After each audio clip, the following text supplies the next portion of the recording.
In a bold move that underscores the deepening divide in global climate action, over 100 U.S. leaders are set to attend the COP30 climate summit, while former President Donald Trump remains notably absent. But here's where it gets controversial. Despite the Trump administration's apparent disinterest, dozens of subnational leaders from states and cities across the U.S. are stepping up to champion their climate initiatives. This raises a critical question: can local efforts truly compensate for federal inaction? New Mexico Governor Lujan Grisham, speaking from a pre-COP30 summit in Brazil, emphasized the grassroots momentum driving climate progress. Regardless of national policies, local leaders are rolling up their sleeves, forging partnerships, and building economies that prioritize clean energy for future generations, she stated.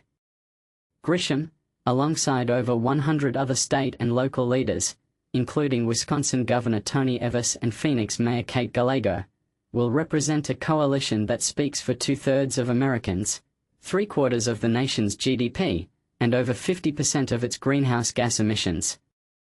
This is the part most people miss. These leaders are engaged in a friendly race to the top, cutting emissions while boosting economic growth. Former Obama climate envoy Todd Stern highlighted the coalition's clout, noting, "This isn't just a symbolic gesture, it's a powerful statement that America's heartland is committed to climate action, with or without federal leadership." Yet, the absence of high-level Trump administration officials at COP30 has sparked concerns. Critics argue that this signals a lack of priority for global climate efforts, especially after Trump's withdrawal from the Paris Agreement earlier this year. Is this a missed opportunity, or a deliberate strategy to undermine progress? Adding fuel to the fire, U.S. Interior Secretary Doug Burgum's recent visit to the world's second-largest offshore oil field in the UAE has raised eyebrows. Does this suggest a continued reliance on fossil fuels, even as the world pushes for their phase-out? United Nations climate experts have long warned that true climate action demands a rapid transition away from fossil fuels, a stance echoed by youth activists like Keanu Apal's-Josiah of Fridays for Future NYC. Apal's-Josiah celebrated Zoran Mamdani's recent win in the New York City mayoral race, hailing it as a victory for true climate justice-aligned policy. But here's the counterpoint: some Democratic governors, while claiming climate leadership, continue to support fossil fuel expansion in their states. Is this hypocrisy, or a pragmatic approach to balancing economic and environmental goals?